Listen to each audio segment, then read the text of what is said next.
Kieran and Jesse, hi, how are you guys today? How are you? You got Scream, Twilight, Buffy, and what's that fourth one? Pride and Prejudice. Pride and Prejudice. Is Yeah, it? Jesse knows Pride and Prejudice. Yeah. Congratulations. I can see Darcy This is anywhere. my home office now, but congratulations to the two of you on this film. I thought it was so completely heartwarming. This movie is dream casting for me to have the two of you play cousins. You worked so incredibly well off of each other. If there was a lot of improv that ended up in the film, or if you really, Jesse, if you guys really stuck to your own screenplay. Yes, I stuck to my screenplay. Yes, we stick to the screenplay. It's in the words. It's on the page. I was like, I stuck to my screenplay. We would give Kieran a take. We would give Kieran a take to go wild, and Kieran went wild, and sometimes it was truly brilliance. And sometimes it was so brilliant that it made no sense in the movie because it required context. But he's a true genius and a spontaneous, brilliant, living in the moment, alive performer. And I wish I could use full takes of just following him around because the takes were so entertaining. At night, the producer, Ali Herding, and I would watch takes of just Kieran where we just were following him around in a given scene and just hysterically laughing. He's so funny. Thank you. Yeah. And then you're editing the movie and you're like, oh, you need to show other things and pace the scene and make cuts. That's not going to confuse the audience.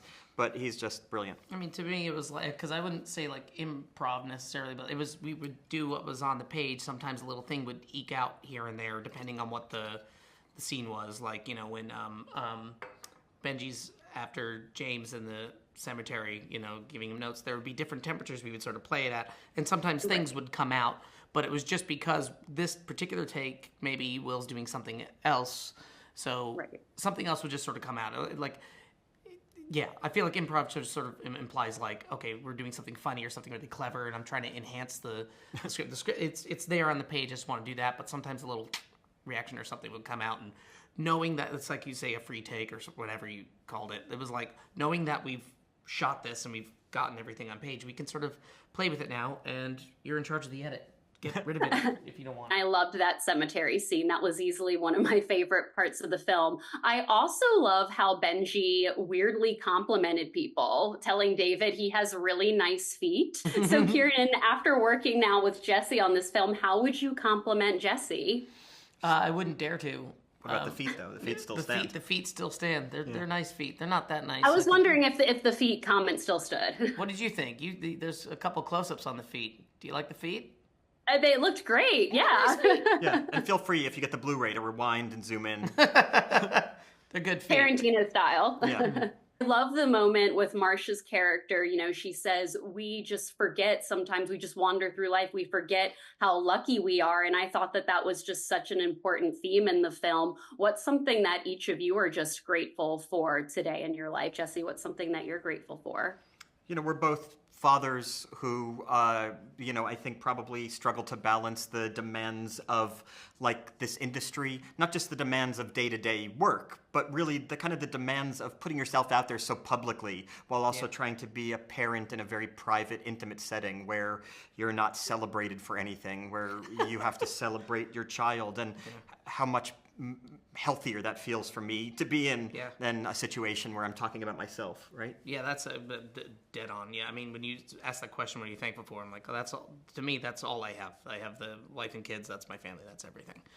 And you're right though. But it's a good. I think that's a really good balance to have because it's you know, I think anyway. You do these kind of junkets. You spend the whole day talking sort of about yourself and your processes. If anyone gives a shit, you go home and expect them to give a shit. I know. And they don't. It was of course they interesting don't. today. Yeah, it's so funny. We're trying to explore big themes. You ready to go to sleep? Yeah.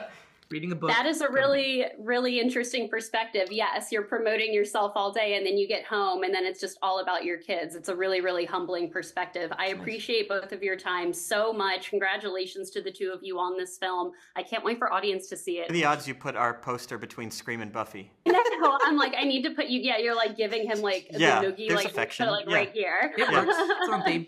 Thank you so much. I think we got pretty good odds. We got pretty good odds, Good. Jesse. A social network is downstairs in the movie room. I so, say we bring it back up. We bring it back up. Yeah, I need to bring it back up next time. Okay, thank you. Thank you, guys. Thanks. Bye. Hi, Jennifer. Hi, Will. Hi. Congratulations to the two of you on this film. I thought it was so completely heartwarming, and I loved how Poland was a beautiful backdrop. It was so cool that you guys got to film there. Jennifer, I love how your character, Marcia, says, sometimes we're just floating through life, forgetting how lucky we are. And that was such a big theme in the film for me. That line really stuck with me. What's something that you are grateful for today? I'm very porous to other people's pain. And I, just walking down the street yesterday, just how many people are living just lives of such desperation and forgotten. And yet, on the same street is everyone with all their needs met. And I think that if you're the kind of person who, feels that, I think it's important that instead of, like, sometimes I'm just like, I can't bear it. And I'll think, okay, you can be grateful for yourself, but that never feels good. To be grateful for myself that I'm not where they are. And then I start to really go deeper into not something I can explain in words, but it's a feeling of how many kinds of experiences are available all the time in this world, and how much just pain that makes no sense, and hate that makes no sense, and love that makes no sense, and miracles that make no sense. And it's all of it.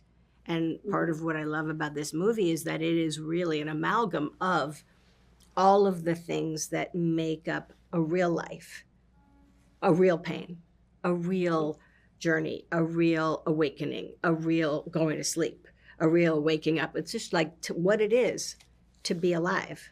Well, that was so beautifully put. Will, for you, I absolutely loved the cemetery scene with your character, James. And I was speaking with Jesse about it, and it seemed like you guys did several takes during that scene where Kieran's performance kind of became more elevated. Take me back to set that day, because that was a memorable day for both your characters. Yeah, it was a really fun scene to shoot, and it's kind of, I guess, the most direct interaction I have with Benji in the film, and so it was fun just to have that opportunity to act with Kieran. He's such an intuitive, live performer, and what came with that and Jesse's kind of flexibility in shooting it was we were able to kind of experiment with, in some takes James is almost a bit more defensive and a bit, pushing back a bit harder, and then in others he's I think I did one take where I was so upset that I went to hide behind a tree, and yeah, Kieran is just an absolute joy to act opposite. And